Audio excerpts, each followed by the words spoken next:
시청자 여러분 안녕하십니까? VOA 뉴스투데이 시작합니다. 1차 미북 정상회담을 개최했던 싱가포르가 북한을 여전히 예측 불가능한 국가로 규정하며 여행 자제를 권고하는 주의보를 발령했습니다. 여러 나라들의 이런 조치들이 관광 산업을 통한 외화벌이에 부심하는 북한에 압박이 될 것이라는 분석이 나옵니다. 조상진 기자가 취재했습니다. 싱가포르 외교부가 북한 내부 상황이 예측 불가능하다며 여행 자제 권고를 담은 북한 여행주의보를 발령했습니다. 싱가포르에 본부를 둔 일부 관광 사업자들이 여전히 북한 여행 상품을 판매하고 있는 것이 확인된 데 따른 조치입니다. 싱가포르 외교부는 북한 여행 시 자국민들이 유엔 안보리 대북 결의와 싱가포르 자체 관련 법규를 위반할 가능성이 높다고 밝혔습니다. 그러면서 완전 금지는 아니지만 북한 방문을 가능한 한 제고할 것을 권고하며 부득이 방문할 경우 어떤 제재나 법규도 위반하지 말라고 당부했습니다. 또 싱가포르는 북한과 외교 관계가 없다면서 북한 여행 시 문제가 발생할 경우 제대로 된 영사 지원을 제공받지 못할 것이라고 경고했습니다. 지난해 1차 미북 정상회담을 개최했던 싱가포르 정부는 지난 2017년 3월에도 북한이 미사일 발사 등 긴장을 촉발했다며 안전을 이유로 북한 여행주의보를 발령한 바 있습니다. 영국과 프랑스, 스페인, 독일 등 유럽 국가를 비롯해 캐나다, 말레이시아 등도 북한의 계속된 핵실험과 탄도미사일 발사, 오토원비어 사망 사건 등을 계기로 북한 여행주의보를 발령한 뒤 갱신하고 있습니다. 브래들리 뱁슨 전 세계은행 총재 고문은 북한이 대북 제재를 피할 수 있는 관광 사업에 최근 열을 올리고 있다면서 각국의 북한 여행주의보 발령은 북한 정권에 대한 압박 효과가 클 것이라고 말했습니다. They're trying to suppress. I think it's a defensive move on the part of these governments, and all of the governments, all that you mentioned, have taken pretty strong positions. 또 이번 여행주의보 발령은 북한 여행을 통한 사치품 거래 등 대북 제재 위반 단체나 개인에 대한 경고의 뜻도 있다고 분석했습니다. 전문가들은 최근 미국 정부가 2011년 3월 이후 방북한 외국인에게 무비자 입국을 불허한 조치 때문에 각국이 자국민의 북한 여행이나 교류에 더 엄격한 조치를 내놓을 가능성이 높다고 전망했습니다. VOA 뉴스 조상진입니다. 쿠웨이트에 있는 중국 회사가 북한 해외 노동자와 관련한 유엔 안보리 대북 결의를 위반한 것으로 알려졌습니다. 쿠웨이트 중앙은행은 최근 공개한 자료에서 북한 건설 회사가 쿠웨이트 주재 중국 건설 회사를 통해 북한인들을 현지 건설 현장 등에 취업시키고 있다고 밝혔습니다. 그러면서 이런 행위는 유엔 안보리 대북 결의에 대한 명백한 위반이라고 지적했습니다. 앞서 쿠웨이트 정부는 지난 4월 유엔에 제출한 제재 이행 보고서에서 안보리 결의에 따라 지난해 북한 노동자 904명을 추방했으며 북한인들에 대한 추가 비자 발급도 전면 중단했다고 보고한 바 있습니다. 유엔 사무총장이 총회에 앞선 보고를 통해 강제 북송된 탈북자들이 많이 수감되는 북한 전거리 교화소에서 사망자가 속출하고 있다고 밝혔습니다. 기아와 질병은 물론 구타와 공개 처형 등이 사망 원인으로 꼽혔습니다. 이현철 기자가 보도합니다.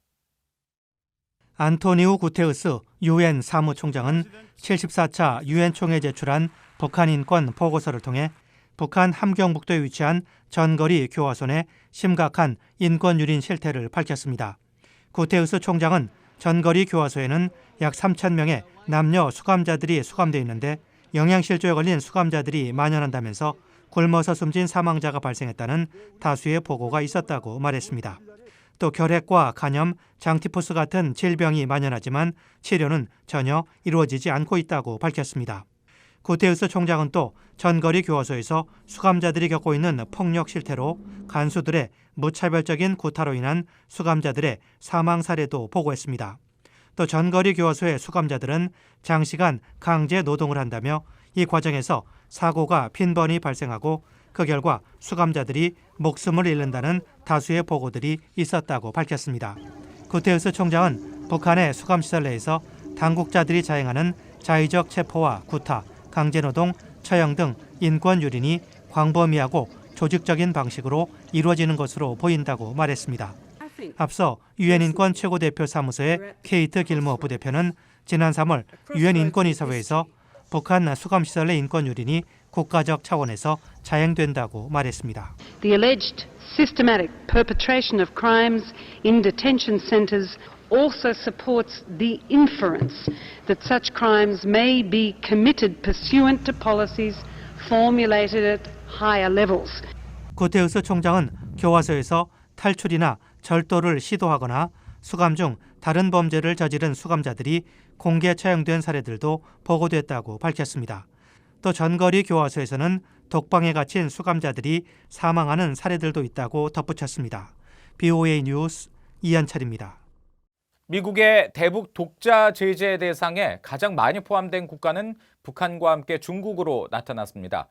한편 이번 달 유엔 안보리 의장국이 된 러시아는 대북 제재가 정권뿐 아니라 북한 주민들에게도 피해를 주고 있다고 주장했습니다. 오택성 기자의 보도입니다. 북한이 6차 핵실험을 감행한 지난 2017년 9월 3일 이후 2년이 지난 현재까지 미 재무부는 20차례에 걸쳐 대북 제재 대상을 발표했습니다. 제재 대상으로 지정된 인물은 모두 67명, 회사는 80곳입니다. 제재 대상이 가장 많은 국가는 단연 북한입니다.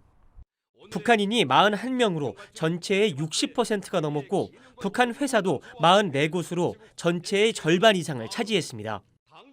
북한 다음으로 많이 제재 대상으로 지정된 나라는 중국입니다.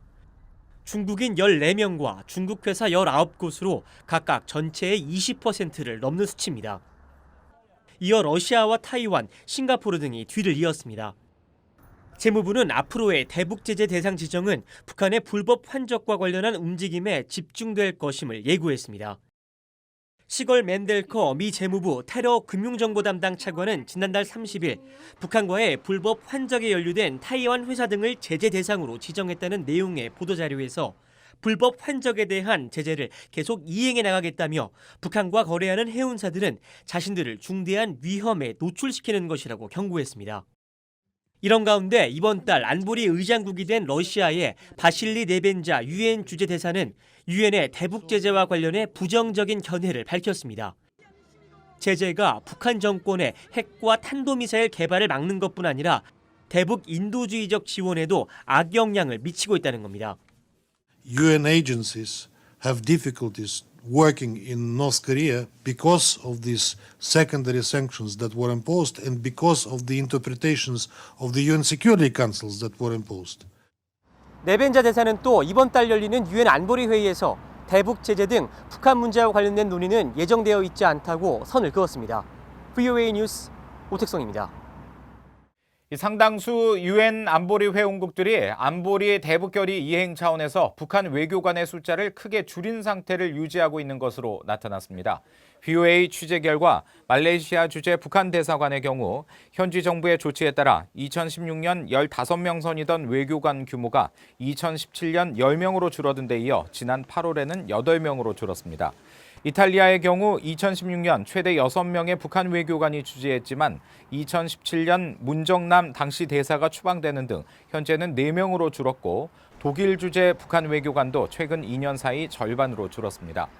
유엔 안보리는 2016년 북한의 5차 핵실험에 대응한 대북결의 2325에서 회원국들에게 북한 외교관 규모를 줄일 것을 권고했고 이후 여러 국가들이 자발적으로 북한 외교관 감축에 나섰습니다.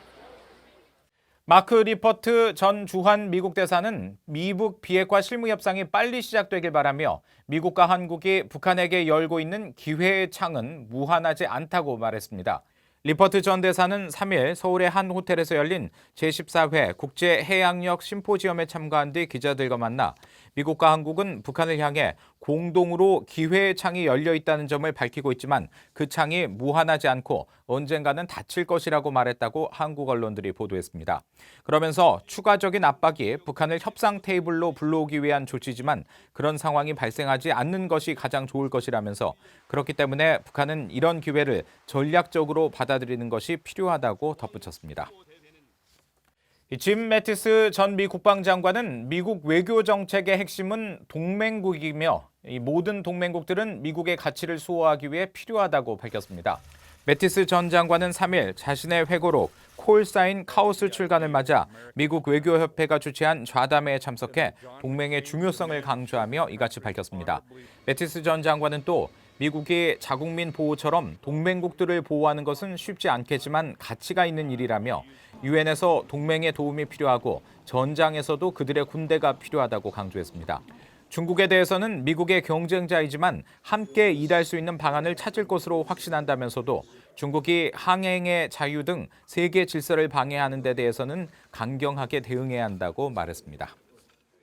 이상으로 VOA 뉴스투데이 마칩니다. 함께해 주신 여러분 고맙습니다.